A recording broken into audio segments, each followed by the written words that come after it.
When my parents divorced, I faced a lot of uncertainty in my life. I was going to church on weekends, but I would describe my faith as being punctured by little black holes rather than being strong and complete. I had many questions and I felt that I had nowhere to go for guidance. It was at this point of time that I started turning to psychics and mediums for answers. Initially, I phoned the psychic hotline and asked questions about how my life would unfold, particularly in terms of my career and my relationships. With time, my curiosity about things in my future and my desire for certainty in life increased, and seeking answers today for questions about tomorrow became routine practice for me. I progressed from enlisting the help of mediums over the telephone to seeking their assistance in person.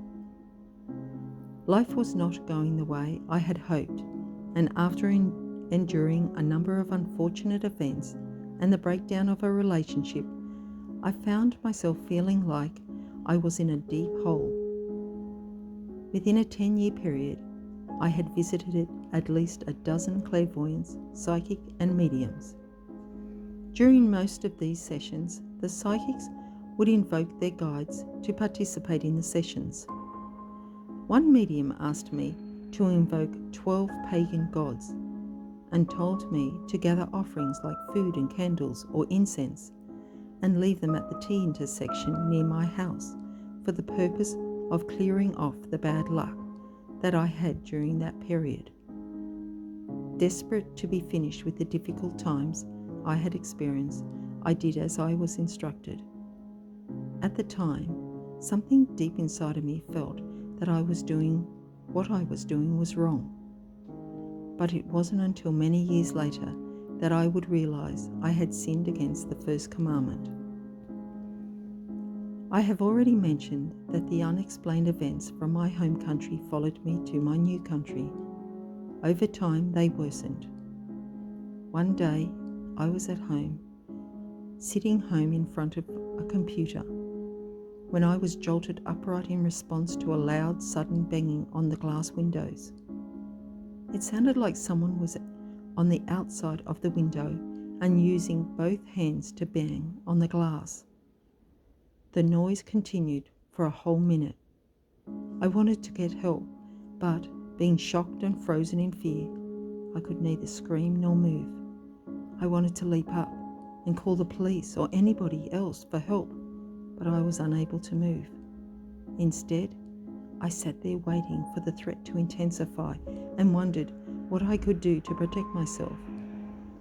Then, without warning, everything went quiet. Another time, out of nowhere, I heard a tremendous thump on the roof of the house. It was terrifying. It sounded like something very heavy that had landed on the roof, like a helicopter had crashed there. I froze again, unable to move through fear. Eventually, everything went quiet and I perceived the threat had left. The next morning, I checked the roof and to my shock, everything looked quite unaffected. On yet another occasion, I was awoken in the early hours of a bitterly cold winter morning, either 2 a.m. or 3 a.m., by sound of a man laughing loudly.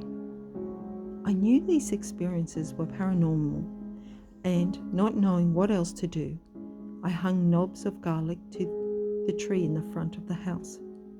But the events continued. Over the course of about 20 years, every few months while I slept, I was attacked by a creature that tried to get into my body. During these attacks, I would fight as hard as I could. I would try to release my voice from in my throat so that I could scream, but nothing would come out. I would plead for Jesus and the Virgin Mary to help me, but the attacks continued. I knew I needed supernatural help and hoped the church might have the answer.